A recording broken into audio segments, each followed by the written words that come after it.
Hello everyone, my name is Reese Lindmark and you are listening to The Reese Show.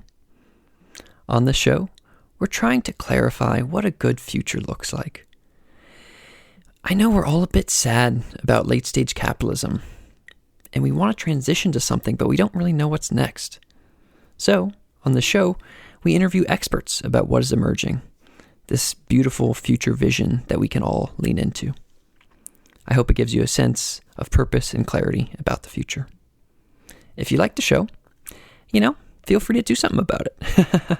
You can leave us a 5-star review. You can tell your friends. You can name your first child Reese. Whatever makes you happy. And if you really dig it, we have an online school called Root, where we help folks understand these root level systems to find our route forward. We have cohorts of world-class systems thinkers that run every couple of months. So if you're interested in that, check us out at root.co. That's ROOTE.co. Thanks. Hello, listeners. Today I'm excited to chat with Adrienne Marie Brown, an author, doula, women's rights activist, and Black feminist based in Detroit, Michigan. Adrienne, thanks so much for being on the show and welcome. Thank you for having me, Reese. Yeah, excited to dive in. And I think that you're circling around a lot of topics that I'm also very curious about. And the first one I want to dive into today is Emergent Strategy, which is a book that you wrote. Could you tell us how kind of biomimicry and thinking like a bottom-up organism, how that has changed how you think about organizing? Yeah, absolutely. I think for a long time, I felt that revolution and total change of society was going to come because of how we thought, that if we could just think ourselves free and if we just had enough facts that we were going to be able to liberate ourselves and others. And I feel like watching creatures, watching nature, I recognize that there has to be so many factors involved. It's not just a decision that we make in our minds, but it's a set of practices, iterations, adaptations, things we do over and over and over again. And all through nature, you see that this is how things change. It's how canyons are carved out. It's how sea lines change. It's how mountains form. Like everything big that changes because of the pressure of small and repeated simple moves. And so that made me think, well, what do we need to be doing in movement? What are the small repeated moves that we could be engaged in that might actually create a larger shift in our entire culture than, trying to just convince people that they're wrong if they're racist or something. And it's transformed how I approach the work that I do. I'm much more interested in how people are relating to each other and how people are accountable to each other, how people are honest with each other, what it means when we are acting from and towards love. All of that feels much more central to me in the way that I think about how I support movements than it did when I first started, which was like, we can think ourselves free. Yeah. Wow. I love that overview because it's like, yeah, I think that we all kind of start in a place like that where we can think ourselves free or we can just make this one big policy action or something. Yep. And in fact, this bottom-up thing, and I really love what you said about how these small repeated movements, and then you start to think, okay, if we're all like these little nodes in the system, how are we relating to each other? And like if we can change how we relate to each other, then that changes kind of the emergent phenomena above. So do you think that there are ways in which we could be relating to each other better or are currently relating to each other well? I think there's a lot of ways we're currently relating to each other very well, very beautifully. And I've actually been very moved by seeing the kind of communities that I love and that I am attuned to move through the pandemic. I've seen so much mutual aid. I've seen so much turning towards each other, so much having each other's back, so much organizing resources to move where the community most needs them to be, so much protection of each other. It's been incredible, really, really beautiful. And I think there's obviously, yes, places where we could do much better. I'm becoming more and more skeptical of social media and the impacts that it has. On one level, I think there's a lot of beauty that happens there. And I know for myself that I have had a lot of really incredible, eye-opening, connecting, and comforting experiences in that space. But I also think that it started to land in a way that's like, this can confuse us into thinking it's can take the place of our real life relationships, and that accountability and other things that are actually quite complex and require community and face to face and patience and um, you know, like a compassionate approach to each other, that those things can happen in the realm of social media. So I think one thing we can do better will be learning how we navigate those spaces, and if we can use them for good without giving our souls over to places that don't care about our tenderness. And then I think we need to learn to fight fair. So I'm in a big question, a big exploration of like, what does it actually mean to fight fair? What does it mean to be in principled struggle? What does it mean to engage in conflict as a way that empowers and changes and generates new possibilities for all of us, rather than something that shuts us down or makes us disposable? Wow, that second one, I want to kind of dive in on that for a second, because I think it kind of gets at what you were saying earlier, which is like, okay, how can we, if we want to get to the ends, we want to get to something in the future, let's just like make it happen, like the ends justify the means or whatever. But it sounds like you may be saying a little bit more like, actually we have to like go through life in a principled, processed way. Could you say a little bit more on that? Yeah, so there's this beautiful writing and thinking and concept around principled struggle that I learned from my comrade Tanya Lee, and that she picked up from Marx. But the idea is that when we are in a struggle, we are struggling for the sake of something larger than ourselves, and that we have to have integrity to that thing that is larger than ourselves. For those of us in movement, there's a long-term vision we have for a radically different future, and we have to be accountable to that. And one of the aspects of that is that we are abolitionists. So we believe that we have a future where there's no prisons or policing. So in the here and now, to engage in principled struggle means, how do we fight? How do we argue? How do we have discontent and disagreement in ways that don't dispose of anyone, don't require us to police each other, don't require us to put each other behind ideological bars, as you were. So I really am attuned to, what does it look like to engage in mediation? What does it look like to engage in community accountability processes? How do we begin to lay the groundwork, lay the foundation for a future in which we can say, defund the police, and people are like, yes, that feels possible. Yeah, I really like that. I think there's a pre-functionalness to it, where it's like, okay, we want to live in this amazing future world. How can we actually be in integrity with that? And though a short-term thing might be like, okay, we do, maybe XYZ person should get put into prison or jail right now, but like if the end result goal is full prison abolition, like how can we start building the foundations so that, as you said, when a future without police or without like that can actually be a reality, because we built so much of the foundations for that to be a reality. Is that kind of, am I hearing that correctly? Yeah, I mean, one of the things, one of my teachers, Miriam Kaba, who I quote all the time, she has Nice. she has an incredible book out with Shira Hassan called "Fumbling Towards Repair" that really gives you like step-by-step workbook level tools of doing these processes. And she has a new book that's coming out as well. So she's one of the great teachers around this. But one of the things she talks about is that we've been in the experiment of a carceral justice system and a punitive justice system for 250 years. It's been well funded, and it has not resulted in relieved harm. Right? We're still experiencing crime, harm, rape, sexual assault, sexual abuse, child sexual abuse, everything that we would think like, oh, we have this incredible system that that navigates justice for us, and it's well funded, and like, it's supported by the government, everything, and it just doesn't work. So part of the struggle I think we have to be in is, if that doesn't work and we know that doesn't work, how do we start to create the groundwork for other experiments to get space and to get time and to get funding? And we often hear people say, oh, sorry, someone just rang the doorbell.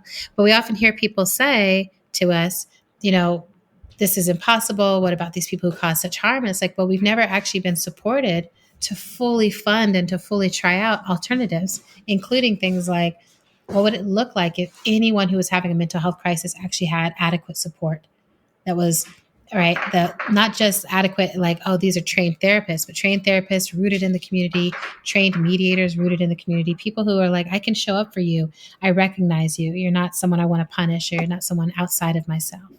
right? Yeah. So, yeah. Yeah, I think that that's well, check out that book, Fumbling Towards Repair. And I think that, I'm just really excited as we continue to build out those kind of other parallel alternatives. I'm excited by that. One Yeah, thing and that so many places are doing it right now. I'm very yeah, excited about the experiments that are happening across the country. Like the Twin Cities is actually in a really beautiful experiment right now of like not just saying it, but like what does it look like to have the city align behind that and actually try the experiments on.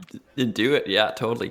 So one other question I have is, this emergent strategy, this like idea of biomimicry and building up from the bottom and thinking about those relationships as crucially important. How do you see that perhaps being like, you could call it weaponized, you could call it remixed, you could call it applied by some of these bottom up movements like the, stop the steal, capital insurrectionists. How do you think about that and differentiate like a mob from a movement? Yeah. Mm-hmm. Yeah, I mean, it's interesting because I think that one of the things that has always felt like an important distinction for me with the way movements orient towards mass gatherings or towards like organizing of marches. And, I was just actually in another interview talking about this with my friend Margaret Killjoy, was like, we care for each other, like fundamentally, like care, taking care of each other and restructuring society towards care is right in the heart of it. And what we saw, January 6th was what it looks like when people who are organized around superiority and individualism come together to try to assert their right to something. They literally trample each other, right? They're literally not looking after each other, not caring for each other. And I've been to so many mass gatherings of people who are progressive and organizers and on the left, and I've never seen anything like that happen. Right? It's so I think there's a real distinction, first of all, at the level of what is the impetus inside of the people that are coming to the table? What are they trying to do? And then I think there's something around, and there's this beautiful quote from Loretta Ross that a group of people moving in the same direction, thinking the same thing is a cult. And a group of people moving in the same direction, but thinking a lot of different things is a movement. And I think cult and mob in that entity feel a little interchangeable to me. That it's like, we're not going to think for ourselves. We're going to take something that has been supplied to us and we're just going to move and act on whatever that thought was that was supplied to us. And I think a movement's responsibility is to think for ourselves. And it might mean being uncomfortable. It might mean asking hard questions. And it might mean we still come to the same conclusion, right? Which I think is also important. There are instances in which we're talking about calling out or canceling of someone who everything else has been tried and this person is still causing egregious harm. And there are instances where that is the only possible move left. But there's a ton of instances where that's not the only possible move. We haven't tried everything. We haven't actually tried mediation. We haven't tried a community accountability process. And where that move is not necessarily going to be successful, you know? I think part of being in a movement is also constantly thinking strategically. Strategically, how do we actually reduce the most harm for the most people in our lifetimes? How do we actually restructure the ways that we are with each other so that we create conditions in which movements can be an invitation to everyone else towards a new future, towards a new society? Right now, I feel like movements are attacking each other so much that it makes it difficult for us to be a compelling invitation. And I think we owe ourselves more than that. And I think we owe the world that we're trying to reshape more than that. Yeah. Okay. So, I mean, thank you for sharing all that. And I think that there's a bit there about, within a movement, it's like how much care is happening within the members of that movement. And then there's also this piece, I love that quote that you shared of like, okay, within a movement and instead of a cult or a mob, people are still thinking for themselves. Yes. And so that's another crucial piece. And I think that maybe the most crucial one is like, the impetus piece, like what's the goal of this thing? Absolutely. Yeah. What has us moving together? And are we fundamentally moving together because there's something we want to do together? Or there was something that we're moved by, that we're excited around, right? That produces a different result. And one of the other like areas of my work and areas of my life is pleasure activism, right? And it's this idea that there should be a deep yes at the center of the work that we're doing. And I think you can really feel the distinction right now. There are people who are in the streets or doing movement work or what they call movement work, the radical right, they're they're moving, they're big bodies of people, but at the heart of their existence is a big no, right? No, we cannot be equal with other people. No, we cannot share the wealth and the resources of this world with other people. No, we will not get in right relationship with the planet. Those are some massive no's that serve no one. And so at the heart of our movement work, we have to keep a yes that is invitational and that can be expansive. Because ultimately, we do need as many people on the planet as possible to get in right relationship with the planet, right? Like that's our best strategy for actually being able to survive, which means we need as many people as possible to wrap their heads around the long-term impact of white supremacy and how illogical it is and how they can outgrow it, right? We can see it as something in the soil that is no longer a relevant way of being. Mm-hmm. Same thing with patriarchy. Same thing, I think, with capitalism, with certain ways of nationalism, right? That there are other ways of being that don't require us to be turning against each other all the time in the name of belonging. I think about this a lot. It's like, what does it actually look like to focus on the belonging? How do we learn to belong to each other and belong to this place and this time? And I think to me, that's an exciting question. That's an invigorating, enlivening question that has a room for a lot of people to join into the thinking and the practicing of it. Yeah, I really like, and I kind of want to dive in on that for a quick second longer of like, we have the belonging piece. I think it's amazing to focus on that because to some extent, I think and I obviously was not at the Stop the Steal protest, but what I understand to some, it's like they're gaining a sense of community and a sense of, and these are kind of folks that are quote unquote, or they're low education, kind of poor folks or whatever that are like, like we don't want this new future. Like we got to keep what we have here, like a scarcity mindset. And so if we can create, just like you're talking about making other alternatives to, police and prisons and industrial complex, how can we make other ways for these folks to feel belonging and community that they might not be getting? Is that aligned with what you're saying? Yeah, I think you're getting close to it. One of the things I'm always careful about, is we cannot discount the actual pleasure of superiority, right? So there's the belonging component. And then I think there's something around, having been socialized that everything you could see, as far as you could see, belonged to you in some way and was yours. And so I think there is a belonging component, but I think it's also a belonging that makes it feel like you're meant to have power over others. And I think that part is hard to let go. I think it's really, really difficult to let go of. And I also don't believe, and I did for a long time. I was like, okay, like I've got to jump in there and help white people understand this stuff. And now I feel less and less that is the case. I feel like there's so many resources now available for white people, for men, for straight people, for able-bodied people, like everything that people need to unlearn the patterns of oppression is out there. And so one of the things I think of now is that the work of people who are oppressed is actually to reclaim our own sense of our power, our right to exist, our pleasure, right? To reclaim our own relationships outside of a relationship to oppression. And I think that's going to be a final frontier or next level that's actually very difficult for white people or for those who have benefited from, oppressive practices. I think that's going to be the hardest thing to get with, right? Is like, a lot of people are like, oh, I don't mind this change as long as I don't have to change. Mm-hmm. And now we've reached the precipice. We've gone as far as we can with that, right? We've gone as far as we can with philanthropy being like, we'll fund change as long as it doesn't actually take our money right? In the long run. Like there's all these things that now the complexity has outgrown the container. And so now we go into a period, I think, of some chaos, some, grappling for hope and hopelessness and trying to figure out what are new models of power that we can imagine with each other. What does it actually look like? How do we get in the practice of it?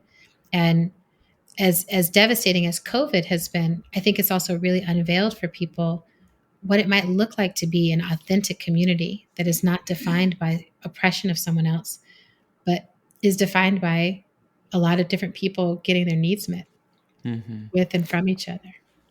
Yeah, I think that so thank you for the pushback on is it all belonging? And you're like, no, there's a sense of superiority here. Yeah. And I think, I know for me personally as a rich, white, American, straight man, I have had to wrangle with myself. Like, okay, I need to actively be game to decentralize power away from myself. Like that's Yes. part of the game now. Like I Yes. can't, yeah. And so Yes. like, Exactly. you got to embrace that. And once you do, then it's like, oh, sweet. And it's not like, yeah. But I Yeah. think that paying attention to that's important, as you said. Yeah.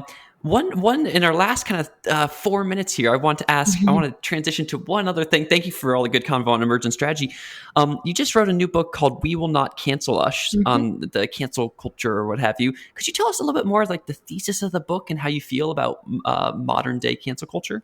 Yeah. I mean, I will say that I wrote the book really with a specific audience in mind, which was people who claim to be abolitionist but then are in the public sphere, calling for the cancellation of people or calling people out in certain ways. And I was really wanting to ask the question of, are we just going to cancel everyone and call everyone out until no one is left?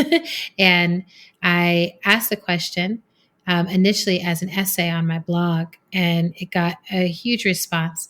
A lot of people saying that they were sharing this question with me, right? Like, how do we talk about accountability and how do we get in right relationship with each other when we are causing each other harm? And a lot of people are causing that harm or caught up in these harmful patterns of behavior. But then there was also really good pushback from people that was like, we need to be a lot more precise about how we talk about these things. And so that led into the book project. And the book project attempts to do a number of things. It really attempts to ask, how do we be abolitionists with each other in this period of history when defund the police and other big questions are on the table, but we also have the access of social media that allows us to call for the destruction or disposal of people in our community if they do things that we don't approve of, if they do things that we feel are distant from us. So that's the big kind of premise of the book. And there's a lot of small pieces. I tend to think in sort of small thesis, small pieces. So there's sections of the book that I wrote years ago that were, about this idea of not canceling ourselves, not canceling those that we are in community with. How do we actually practice accountability at the community level? And then there's sections on what I learned. How do we do a better job of making the distinctions between abuse and harm and conflict and learn to fight fair? That is a big thing that I'm thinking about a lot right now. Is like, what does generative conflict actually look like in practice? And how do we have disagreements that are just disagreements that don't necessarily mean anybody has to be canceled? It just means we have a serious political or emotional disagreement.